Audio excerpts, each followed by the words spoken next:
A kid in my class offered me $50 to be at his birthday party. At 6 p.m., everyone started running for their lives. I was 15 when one of the quietest kids in my class offered me $50 to come to his birthday party. At first, I thought it was a joke. Nobody paid classmates to attend a birthday party, especially not Ethan. He wasn't popular. He wasn't bullied either. He simply existed in the background, speaking only when teachers called on him. Most students barely remembered he was in the room, so when he walked over to my desk after history class and quietly asked if I wanted to earn $50 by coming to his birthday party on Saturday, I honestly thought someone had dared him to say it. He wasn't smiling. He wasn't laughing. He looked desperate. I asked why he would pay someone just to show up. Instead of giving a normal answer, he looked down at the floor and admitted that almost everyone he had invited had already declined. He said his parents had spent months planning the party, and they would be devastated if nobody came. Then he quietly added that $50 was his entire savings. That made me feel guilty. My family wasn't exactly wealthy, and $50 was a lot of money for a 15-year-old. Still, taking money from another kid felt wrong. I tried refusing. He insisted. Eventually, we compromised. I agreed to attend, but only if he kept the money. He looked relieved enough that I couldn't change my mind afterward. Saturday afternoon, my mom dropped me off outside a huge house nearly 40 minutes from town. It wasn't just big, it looked like a mansion. Luxury cars filled the driveway. There were professional decorations everywhere, catered food, inflatable games, even a small stage with a DJ setting up speakers. It was easily the most expensive birthday party I'd ever seen, which made one thing incredibly confusing. There were almost no guests. Including me, only 7 kids from school had shown up. For a family that clearly had money, the atmosphere felt strangely empty. Ethan greeted every guest personally. He seemed genuinely grateful that any of us had come. His parents acted the same way. His mother hugged nearly every kid who arrived. His father kept thanking us for making the trip. At first, I thought they were simply overly emotional. Now I know they had another reason. Throughout the afternoon, little things kept feeling off. The security around the property was impossible to ignore. Several men wearing black suits stood near every entrance. They weren't smiling. They weren't talking to guests. They were constantly scanning the tree line surrounding the property.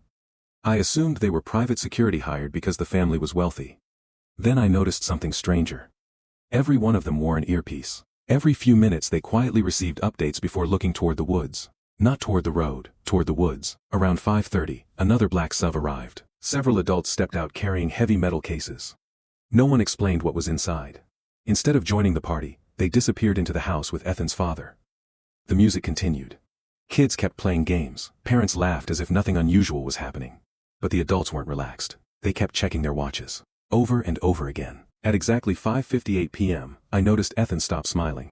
He looked at the large grandfather clock inside the living room. Then at his father. His father nodded once. No words. Just a single nod. At precisely 6 p.m., a loud alarm echoed across the entire property. Every adult's face changed instantly. The music stopped. Security guards began shouting. Parents grabbed their children without explanation. And within seconds, everyone started running for their lives. Nobody screamed at first. That was the strangest part. There wasn't the kind of panic you see in movies where people freeze or ask questions. Every adult reacted as though they had rehearsed this exact moment dozens of times. 1 second they were chatting beside the buffet. The next, they were grabbing children by the wrists and sprinting toward the house. The security guards began shouting short, clear commands. Inside! Move! Leave everything! The inflatable games were abandoned. Half-eaten slices of birthday cake fell onto the grass. Phones, drinks, backpacks. Everything was left behind. I had no idea what was happening. One of the guards nearly knocked me over as he rushed past. I yelled, asking what was going on.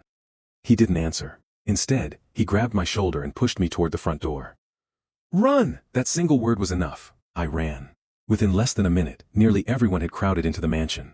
Heavy steel doors began sliding shut behind us, not ordinary doors. Massive reinforced doors that looked more like something from a bank vault than a family home. The moment they sealed, the entire house became eerily quiet. No music, no laughter, only heavy breathing. Some of the younger kids had started crying. Parents tried to comfort them, but I could see fear on every adult's face. Real fear. The kind that couldn't be faked. One of the security guards walked through the room checking every window. Another locked several interior doors before speaking into his radio. East team in position. A second later, another voice crackled back. Perimeter secure. I looked at Ethan. He didn't seem surprised. He looked disappointed, as though he had hoped today would be different. I quietly asked him what was happening. He hesitated before answering. Then he admitted this wasn't the first time. According to Ethan, his family had been living like this for almost 2 years. He wasn't allowed to invite friends over. He rarely celebrated birthdays. His parents constantly moved between houses. Security followed them everywhere. I asked why.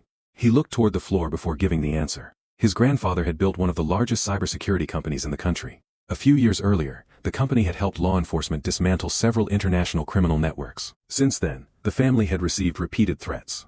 Most of them were dismissed as empty intimidation, but one particular group had never stopped. Every few months, investigators intercepted online messages claiming they would finish the family. Most of the threats led nowhere. Until one incident changed everything. Nearly a year earlier, someone had managed to breach the security fence at another property they owned. No one was hurt. The intruder was arrested before reaching the house. But after that, the family stopped taking chances.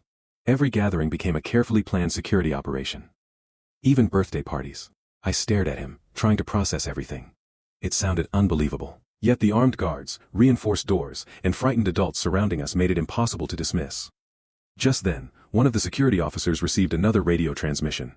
His expression changed immediately. He turned toward Ethan's father. They found movement outside the north fence. The room fell completely silent. Nobody spoke. Nobody moved. Even the crying children stopped, sensing something was terribly wrong. For several long minutes, all we could hear was static coming through the radios. Then another voice came over the speaker. False alarm. The entire room exhaled at once. Some parents actually laughed from pure relief. Others wiped tears from their faces. The tension that had filled the house slowly disappeared. Only then did Ethan explain the final piece. The alarm always sounded at 6 p.m. because that was when the security team performed a mandatory lockdown during any family event. It wasn't because an attack had happened. It was because intelligence reports had identified that exact time window as the period of highest risk. Most days, nothing happened, but every single person in that house had to act as though today might be the day the threats became real. An hour later, the security chief announced that the property was clear. The steel doors reopened. Outside, everything looked exactly as we had left it. The balloons still floated in the evening breeze. The birthday cake was still sitting on the table. It was almost impossible to believe that only minutes earlier, dozens of people had been convinced they might not make it through the night. Before my mom picked me up, Ethan finally handed me the folded $50 bill he had promised. This time, I accepted it. Not because I wanted the money, but because I realized what he had really been trying to buy. He wasn't paying someone to attend his birthday. He was paying for one afternoon where he could pretend to be a normal 15-year-old with friends. Looking back now, I still think about that day whenever someone says money can solve loneliness. It can't. Sometimes, even living in a mansion with everything money can buy still means growing up behind locked doors, surrounded by security guards, wondering whether your next birthday party will end the same way the last one did, with everyone running for their lives. The atmosphere inside the house slowly returned to normal. Parents relaxed.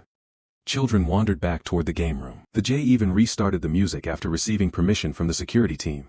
For a while, it almost felt as though nothing had happened. I remember thinking how ridiculous the whole situation seemed. An entire mansion had gone into lockdown over what turned out to be a false alarm. Maybe Ethan's family really was just overly cautious. About 20 minutes later, my mom texted to say she had arrived. I thanked Ethan for inviting me and started walking toward the front entrance. One of the guards stopped me. He apologized and explained that nobody was allowed to leave until the security team completed one final sweep of the property. It would only take another 10 minutes. No one complained. After what had happened earlier, everyone understood. While we waited, another black SUV rolled through the front gate. No one seemed surprised. The guards exchanged a few words with the driver before allowing the vehicle inside. A man wearing a dark jacket stepped out, carrying a clipboard. He looked like another member of the security company. He nodded politely to several guards and walked toward the front door. Then something happened that I still can't forget. Ethan froze. His smile disappeared instantly. He quietly whispered, "That's not one of ours." Before I could ask what he meant, Ethan's father turned around. The moment he saw the man, every bit of color drained from his face. He shouted a warning so loud it echoed through the entire entrance hall. The nearest guard reacted immediately. Instead of greeting the newcomer, he tackled him to the ground. The clipboard slid across the driveway. A handgun spilled out from underneath it. Everything happened in less than 3 seconds. Parents screamed. Children were rushed back inside. More guards surrounded the man before he could reach the front steps. Another alarm sounded across the property. This time, nobody thought it was another drill. Within moments, police vehicles arrived from nearby roads. Apparently, they had already been stationed several blocks away whenever the family hosted large gatherings. The officers arrested the man without firing a single shot. Later that evening, detectives interviewed everyone who had witnessed the incident. We learned that the suspect had been using a stolen security uniform and forged identification. If Ethan hadn't recognized that unfamiliar face, if his father hadn't reacted so quickly, the man probably would have walked straight into the middle of a room filled with families and children. The false alarm earlier that evening had been exactly that. A false alarm. But the real danger had arrived only half an hour later. Ironically, the earlier lockdown had placed every guard exactly where they needed to be. The suspect never made it past the front steps. Months later, the investigation revealed that he had been hired to gather information about the family's security procedures rather than carry out an immediate attack. The police believed the plan had been interrupted before it could move to its next stage. I never saw Ethan again after high school. His family moved away shortly afterward. Every now and then I wonder what his life became. People always assume having money makes childhood easier. After spending one birthday with Ethan, I learned that money can buy mansions, security systems, and bodyguards. But it can't buy a normal childhood. And sometimes, the loneliest kid in school isn't the one nobody notices. It's the one living behind walls so high that almost no one is ever allowed inside. That birthday happened almost 10 years ago. I never forgot it. For a long time, I couldn't understand why Ethan had offered me $50 just to come to his party. After everything that happened, I assumed he simply wanted one normal afternoon before his family's security concerns interrupted another celebration. I was only partly right. About 6 months later, a plain white envelope arrived at my house. There was no return address. Inside was the $50 bill I had accepted that day. Folded around, it was a handwritten note. It was from Ethan. He thanked me for showing up when almost nobody else did.